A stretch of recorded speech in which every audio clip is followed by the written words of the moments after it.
Math 113, lesson 5.3 is trig functions of any angle.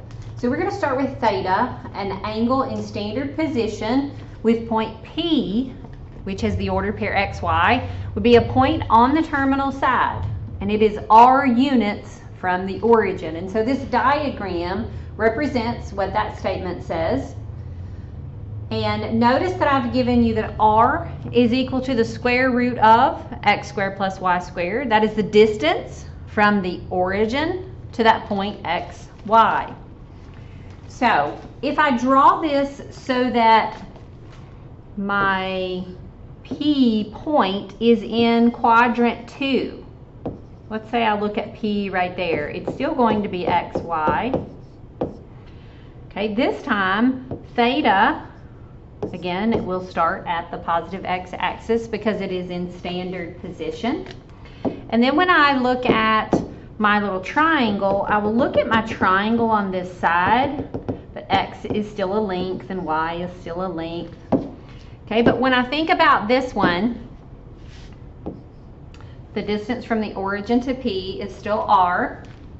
And so our 2 points x and y are slightly different on these two graphs. When P is in quadrant 1, because theta is located in quadrant 1, x and y are both positive because they're in quadrant 1. But if you look at our second angle, theta is actually in quadrant 2, and point P lies in quadrant 2. So in this case, our x would be negative and our y would be positive, because we're in quadrant 2. So that is something that is going to be important for us to remember, what quadrant we're actually in. So we've got our trig functions. Now let's relate that to these variables x, y, and now we have that variable r. Sine is going to be considered y over r. Cosine of theta would be x over r, so we've got our little triangle there, and then tangent of theta is y over x. Again, these are things that are going to be super helpful to have handy.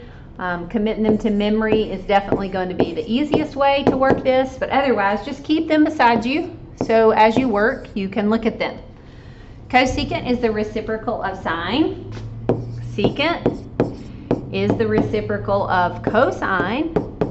And cotangent is the reciprocal of tangent. So there are 6 trig functions using x, y, and r. And so we're going to have a point that is going to be specific, and we're going to have to find the 6 trig functions depending on the point that we have. All right, so those 6 trig functions, you might want to have those handy for what we're about to do. All right, so example number 1. We are going to have a point P. In this case, it will be 1, -3.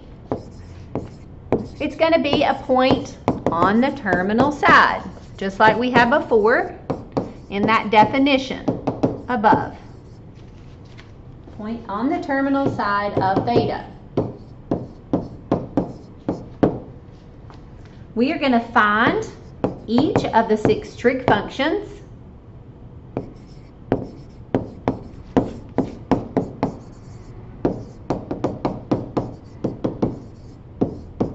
Do a little abbreviation there of theta. All right, so I'm going to start by drawing just a little diagram so we can see what this looks like. All right, the order pair 1, -3, 1, -3 would be somewhere in this direction. Okay, so here is my terminal side because P lies on the terminal side, and there's my point, 1, -3. So if I want to think about it like this, theta goes all the way around like that. So theta is located in the 4th quadrant. All right. So there are 3 values I have to know. I have to know x, I have to know y, and I have to know r. Well, the point gives me x and y. X is 1 and y is -3. Awesome. Now we need to know r. Well, I gave you a formula for r. So 1 squared plus negative 3 squared. And that'll help us find r. So r is the square root of 10. If I could simplify that, I would. It cannot simplify, so we leave it square root of 10. Now we're ready to do our 6 trig functions. So sine is y over r. And remember, we can't leave a radical in the denominator, so we're going to rationalize. I multiply the numerator and denominator by the square root of 10, and I get 3 on the square root of 10 in our numerator and 10 in our denominator. So there is our sine of theta, negative 3 on the square root of 10 over 10. The cosine of theta, we take the x value, in this case is 1, we put it over r. Again, you cannot have a radical in the denominator, so we rationalize. We get square root of 10 over 10. Our tangent of theta, we put our y value, in this case, which is negative 3, over our x value, so that is just negative 3. Make sure you simplify.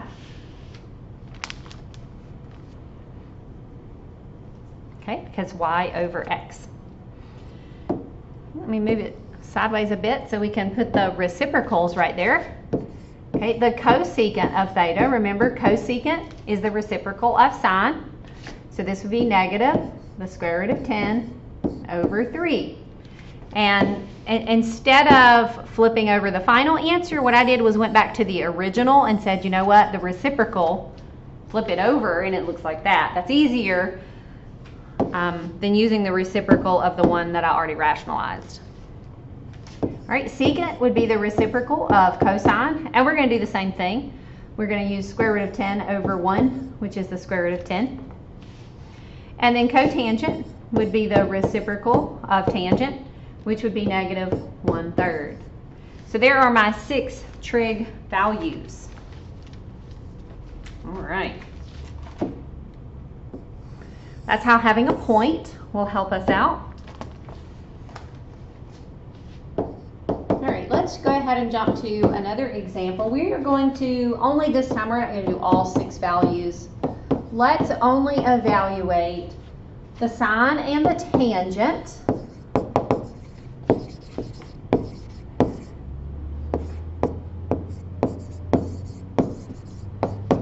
of each of these that I have next. Okay, so we're going to start with a theta value of 0 degrees. Okay, now 0 degrees is the same thing as 0 radians. Okay, so whether it's written in degrees or radians, it's the same thing. Okay, so the sine of 0 degrees. All right, now here's what we need to think about for this. We need to imagine, where is 0 degrees if this is theta? Well, remember, our initial side's the positive x-axis, and if our theta is 0, then it would look like just the positive x-axis, right?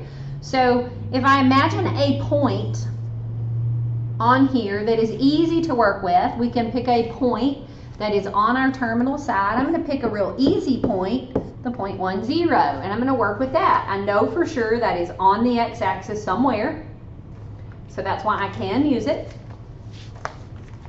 All right, so the sine of 0 degrees would be my y value, in this case, which is 0, over my x value. I'm sorry, that is not true.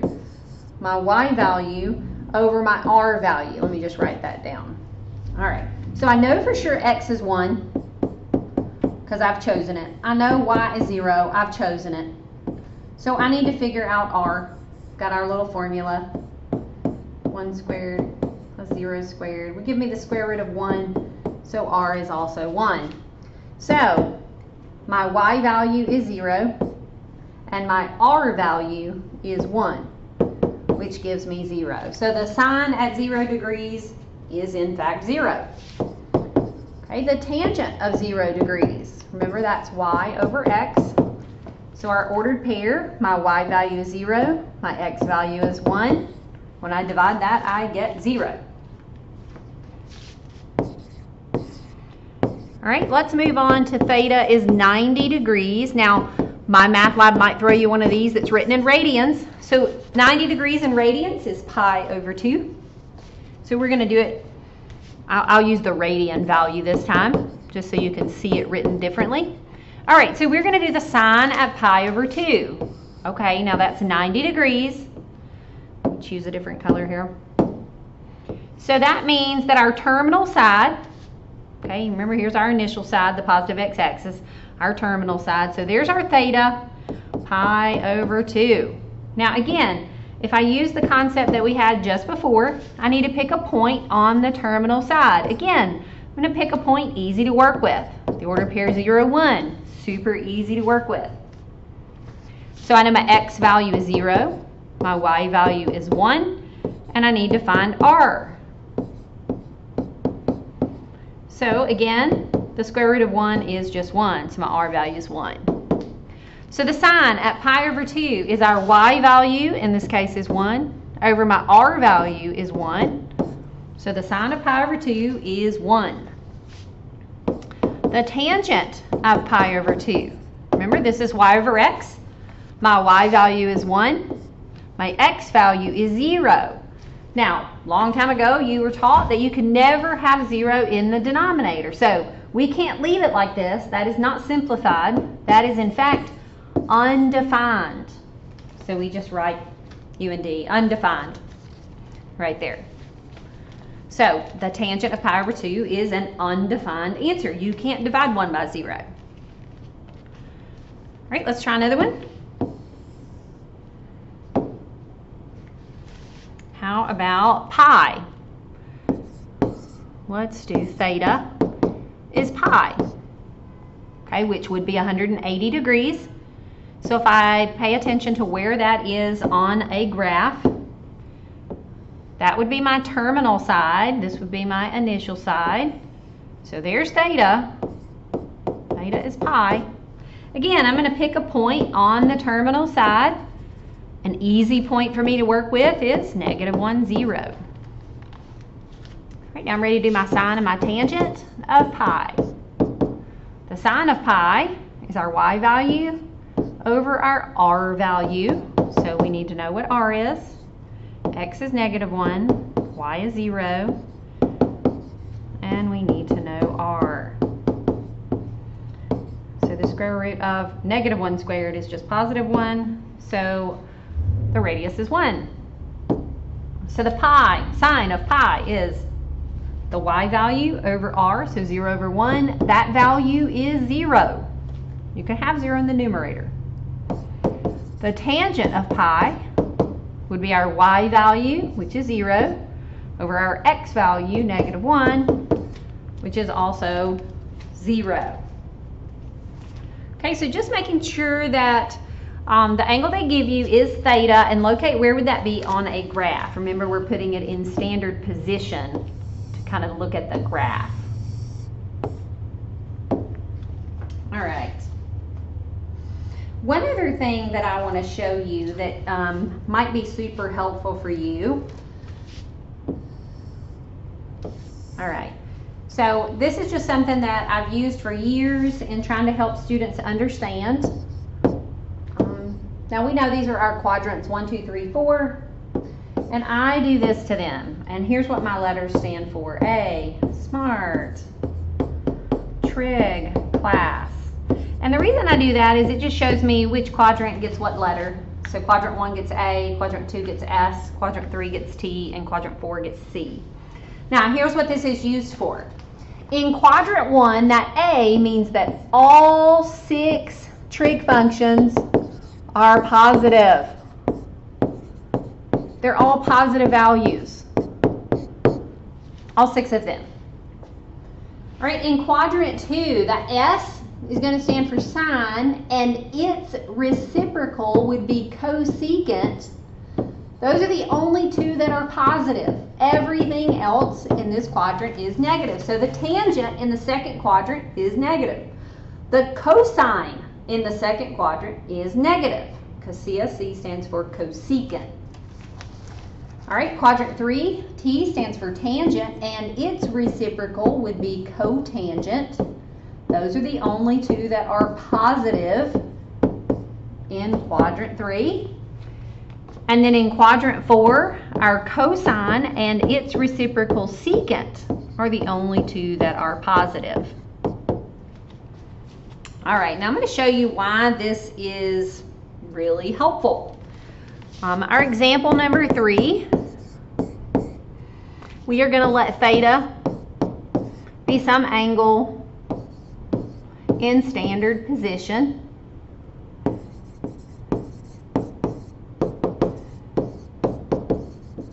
All right, so that means that its initial side is on the x-axis, vertex at the origin. That's what it means to be in standard position. All right, so here's the question. Which quadrant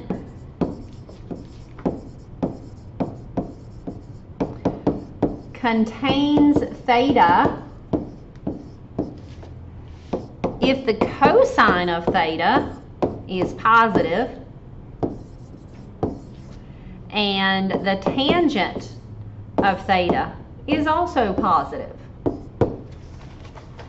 Okay, so this is a great question. Which quadrant contains theta if the cosine of theta is positive and the tangent of theta is positive? So here's what I'm going to do. I'm going to come over here to my little smart trig class that I showed you.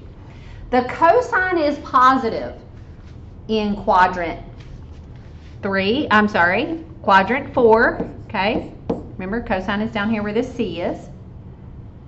And it is also positive in quadrant 1, because everything's positive in quadrant 1.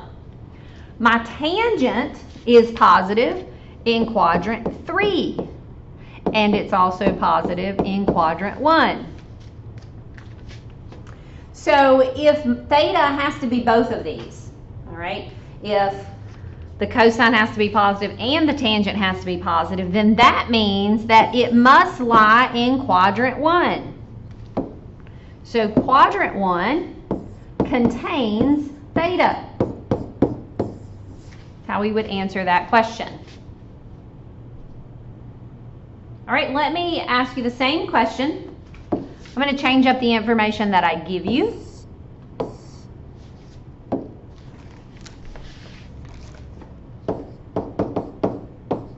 All right, so same question. Which quadrant contains theta? Okay, but this time it's going to be different what I give you here.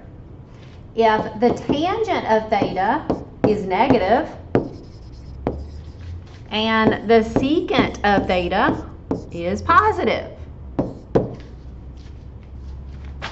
Okay, which quadrant has to contain theta if the tangent is negative, that's what less than 0 means, and the secant is greater than 0, which means it is positive. So I'm going to sketch my little A smart trig class to help me out. All right, so tangent is negative where? Okay, now the letters tell me where things are positive. So tangent will be negative in this quadrant, and it will also be negative in this quadrant. So tangent is negative in quadrant 2 and in quadrant 4. Okay, now secant. Where is secant positive? Well, everything's positive in quadrant 1, so for sure in quadrant 1.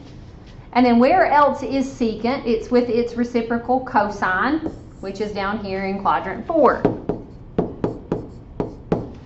So when I look at that, quadrant 4 is the one that has both of those. If you notice, I've used our purple and red. So quadrant 4 is the one that must contain theta. All right. Example number 5.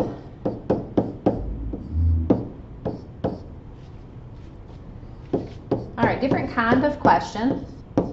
If the cosine of theta is negative 5/13 and theta lies in quadrant, let's say it's in quadrant 3. I want you to find the sine of theta and the tangent of theta. Okay. So I'm going to draw myself a little diagram. Anytime I can sketch it, that is helpful for me to see things. Okay. The cosine is negative. I know that theta is in quadrant 3. So theta is somewhere in here. All right. Somewhere in here. There's where theta is located. Somewhere in quadrant 3. Now remember, we have cosine is x over r. Now r is a distance, right? So r is never negative. So that tells me right away that x is negative 5, and that tells me that r is 13. Which makes sense. In quadrant 3, the x value has to be negative. Imagine some point here. My x value must be negative 5. Okay, it's to the left. Now, I don't know why, but I know that r is 13. So, if I do Pythagorean theorem, if I do my little r squared, I'm sorry, not r squared, r is the square root of x squared plus y squared. Okay, I know r is 13. I know x is negative 5. So I could solve this for this y value. So square both sides and I get 169 is equal to, and then it gets rid of the radical for me. All right, so negative 5 squared is 25. Move that 25 over and I get 144, it's y squared. And now we square root both sides. Now that means that y is plus or minus 12, and we have to know which one it is. Is it positive 12 or is it negative 12? Well, we know for sure that theta is in quadrant 3, which means the y value must be negative. So y is in fact negative 12. Now that I know x, y, and r, it's very simple to do the trig functions that we were asked to do. And the only ones we were asked to do were sine and tangent. Whoops. All right, so let's do the sine of theta. Sine is y over r. And tangent of theta is y over x. Now, since that's a negative divided by a negative, that is going to be a positive. My math lab will count that wrong if you leave it negative over negative, because that's not simplified. Now, we could find all of the other ones. We could do cotangent, secant, cosecant from here. If you can do these, then you should be able to find their reciprocals. All right. So now we got another vocabulary word, super important for us. This is called a reference angle. Now, we learned coterminal angles already. Reference angles and coterminal angles are not the same thing. A coterminal angle, remember we talked about that earlier, and the words that I gave you for coterminal were, I told you that coterminal angles were two angles with the same initial and terminal sides. All right, that was coterminal. Now we're going to do reference angles. A reference angle is a positive acute angle formed by the terminal side of theta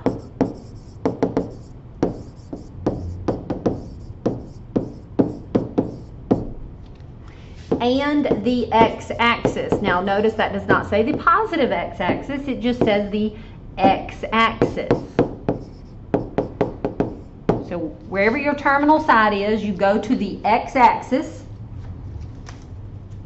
from there. We do have a symbol for a reference angle, and it has a little asterisk above. Not an asterisk, looks like an apostrophe actually. Mine on the board looks like a 1. All right, so theta prime is what we call it. That would be our reference angle. Now, if you are a rules person and you like to memorize rules, which I'm not a big memorize rules. I am understand definitions and concepts, and then I know the rules. So if you are one of those rules kind of people, and you're like, oh my gosh, I just need some rules to memorize, there they are on page 580 in your My Math Lab textbook. It's an e-text. You can go to page 580 and there will be a list of rules there. All right, let's see how this is going to be helpful to us. Why on earth would we need a reference angle? All right, so first let's just find a few reference angles just to make sure we can find them, and then we'll see why it's necessary. All right, so we're going to find the reference angle for a few little angles here. All right, let's start with theta is 210 degrees. So now this is theta, and we want to find what would its reference angle be. So I'm going to sketch a little graph. I told you I like to sketch graphs. All right, so if theta is 210, that would be somewhere in quadrant 3. Okay, theta is 210. Okay, so it has to go from the positive x-axis, and it would stop. If it goes just to the other x-axis, that's 180, so I have to go past it. All right, now, the definition of reference says it's a positive angle formed by the terminal side of theta. Okay, the black line that I drew is the terminal side of theta, and the x-axis. So if I go from the terminal side to the x-axis, that blue little arc right there represents our reference angle. In other words, how much past the x-axis did I actually have to go? Okay, well here's a great way to think about it. I know that from here to here is 180 degrees, right? And so then I had to go how much more to get to the terminal side. Now, if you're that rules person, then we can just say, you know what, let's take our angle and subtract 180, and that would give us the 30 degrees that we're looking for. So the reference angle is 30 degrees. I like to understand what I see right here. 210 is 30 degrees past 180. So my reference angle is 30. All right, let's try another one. My Math Lab is going to do a great job of switching you back and forth between degrees and radians because it does want you to know both of them. All right, so 7 pi over 4, if you're not sure where that is located, here is the easiest way for me to think about it. I know that pi over 4, just plain old pi over 4, is 45 degrees. That would be somewhere here, between 0 and 90. So this would be 1 pi over 4, 2 pi over 4, 3 pi over 4, 4 pi over 4, 5 pi over 4, 6 pi over 4, 7 pi over 4. So theta is all the way. Theta is 7 pi over 4. All right, so all the way around over there. Now, reference angle is from the terminal side to the x-axis. So we need to know, well, how much more would I have to go to get me all the way around? So the easiest way to think about that for me is for me to say, you know what, I know 2 pi is all the way around. If I subtract this 7 pi over 4, I know how much is left right there, that reference angle. So I would need to get a common denominator. So this would be 8 pi over 4 minus 7 pi over 4 leaves me with pi over 4. So the reference angle here is pi over 4. Reference angles are always positive and they're always acute. So it doesn't matter what direction we think that they're going, they're always, always positive. All right, let's do one more of those where you just actually find the reference angle. Actually, we're going to do 2 of them because my Math Lab throws you a little curveball. All right, let's say that our theta this time is a negative. Okay. Well, first thing I'm going to do is draw where's negative 240. Okay, so if I start here, this would be negative 90, negative 180, negative 210. I'm sorry, this is negative 270, so I've gone a little bit too far. So let me erase that. Let me just erase the whole thing.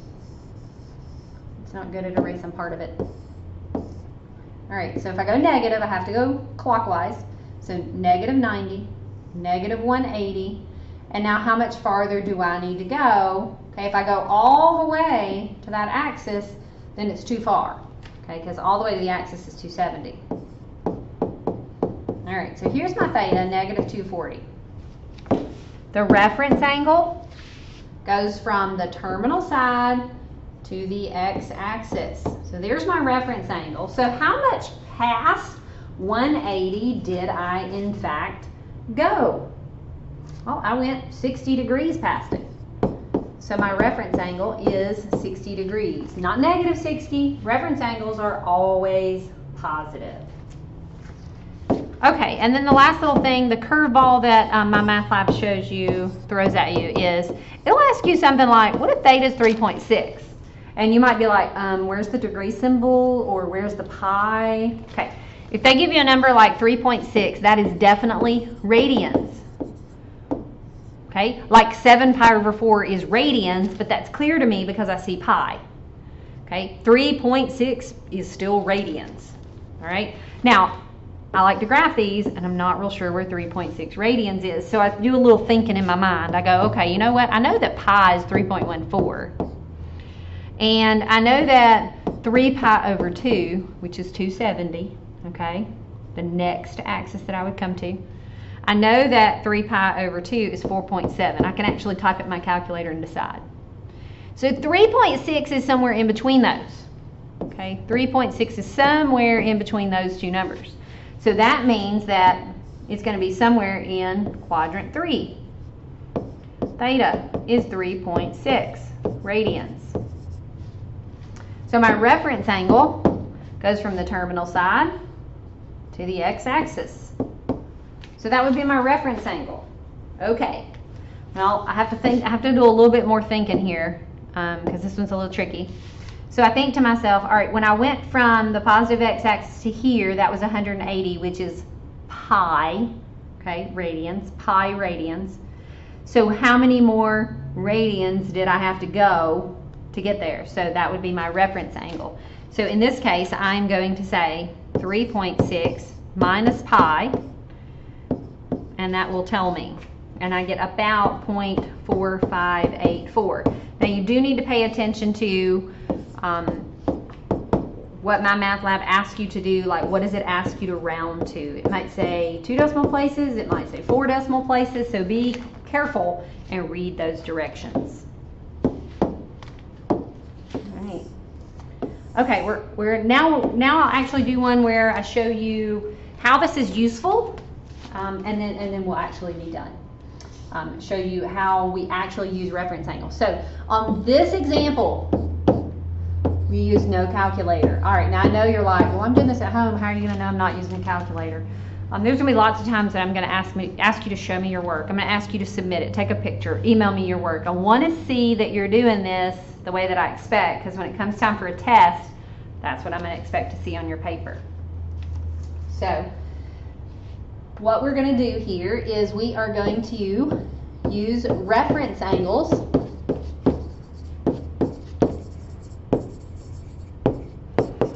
to find an exact value. Okay, exact values are not rounded decimals. Okay, they're not rounded. They are exactly. So if it's the square root of 2, it would be square root of 2. You don't round that and give me some decimal. Okay, so let's start with, we're going to use the reference angles to find the exact value, and we will start with the sine of 150. Now, you could type in a sine of 150 on your calculator, and it's going to give you a decimal, which is not an exact value. So that's not what I'm looking for. So what we're going to do is we're going to decide, well, what is the reference angle for 150? Might need to sketch you a little graph. 150 would be right there, 150 degrees. Reference angle goes from the terminal side to the x-axis. So this would be my reference angle right here. So how much further do I have to go to get there? And that would be 30 degrees. So my reference angle is 30 degrees. So what we're going to do is we're going to say, you know what, we're going to find the sine of 30 degrees. All right, because it's a reference. We're going to refer to its reference angle. Okay, well the sine of 30, remember I showed you the little hand trick, okay? Or you were asked to memorize that table. These values, you're going to need them. Again, I do not want you to put this in your calculator. Not what I'm looking for. So the sine of 30, you either need to look at the table or use the little hand trick I gave you. And the sine of 30 is 1/2. Type in your calculator, it's going to give you 0.5. And I know some of you are like, well, I'm just going to use a calculator. You are going to get exposed eventually. So please make sure you're either using the table or using the little hand trick. All right, so we're not actually finished with this question because we have to ask ourselves, okay, 150 is in quadrant 2, right? Theta is in quadrant 2. So if I'm doing the sine in quadrant 2, a smart trig class, the sine in quadrant 2 is a positive value. So I am able to confidently say the sine of 150 degrees is positive 1/2. It is the same as the sine of 30. Okay, because it's in quadrant 2. All right, let's try a different one. Let's do the tangent of 420 degrees, 420 degrees. Awesome. All right, so first I need to find the reference, okay? So I'm going to draw myself a little sketch here. If I start at the positive x-axis and go all the way around, I'm at 360, right? I have got to go 60 more degrees to get to 420, okay? So this would be theta is 420. And kind of when I drew that, I went ahead and answered the question. The reference angle is from the terminal side to the x-axis, which, remember, I said I went all the way around and got 360. I had to go 60 more to get to 420. So our reference angle is 60. We're going to do the tangent at 60 degrees. Again, using the hand trick or using the table, the tangent of 60 is the square root of 3 over 1. So this is where your calculator is going to expose you. It's going to give you a decimal, which is not going to be an acceptable answer. Got to use the table or the trick. Okay, so that is just the square root of 3. Now I ask myself, all right, 420 was in quadrant 1. 60 is also in quadrant 1. Okay, so it is positive square root of 3. All right, so there it is. Let's do one more, because I want to show you one where it is not a positive answer, just so you can see why that is. Let's do the cosecant of 7 pi over 4. I already showed you how to locate 7 pi over 4. We decided that 7 pi over 4 was down here in quadrant 4. Okay, so theta is 7 pi over 4. All right. First thing we need to do is find the reference angle. Okay, we actually already did that. We found the reference angle for 7 pi over 4. And remember, it was pi over 4. If you forgot how we did it, that's where we said 2 pi minus 7 pi over 4. We got a common denominator and got pi over 4.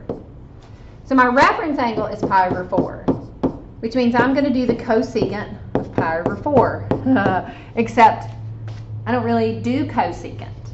So what I'm going to do is I'm going to do the sine of pi over 4, because the sine of pi over 4 is the reciprocal of cosecant, right? So the sine of pi over 4, again, I'm using my table or my hand trick. Okay, pi over 4 is at 45 degrees. Okay, so if I'm using my table or the hand trick, either one, I end up with at pi over 4, the sine is the square root of 2 over 2. Remember, your calculator isn't going to give you that. It's going to give you a decimal. So the cosecant, we have to flip that over because it's the reciprocal of that. So 2 over the square root of 2, and you can't leave a radical in the denominator. So we got to rationalize. So we get 2 on the square root of 2 over 2 times square root of 2 times square root of 2 is square root of 4, which is 2. So this simplifies to just be the square root of 2. So now I have to ask myself, all right, I've decided that the cosecant of pi over 4 is the square root of 2. All right, that's a positive value. But my angle theta, okay, this angle theta that we're working with is in quadrant 4. Not quadrant 1, it's in quadrant 4. In quadrant 4, a smart trig class, that means cosine and secant are positive. Everything else in quadrant 4 is negative. That means the cosecant is negative in quadrant 4. So when I answer this question, it is negative square root of 2. So we have to be careful about what quadrant we're in. I know that's a little complicated. After you practice some of these, maybe it'll make a little more sense. If you have any questions, Teams is the great time to do that, for you to ask me specific questions. I can work problems out right there in the Teams meeting for you to see, or you can email me questions that you may have. Make sure you show your work on paper, and make sure you're not using a calculator to come up with these, or you are going to be terribly confused. So that is all for section 5.3.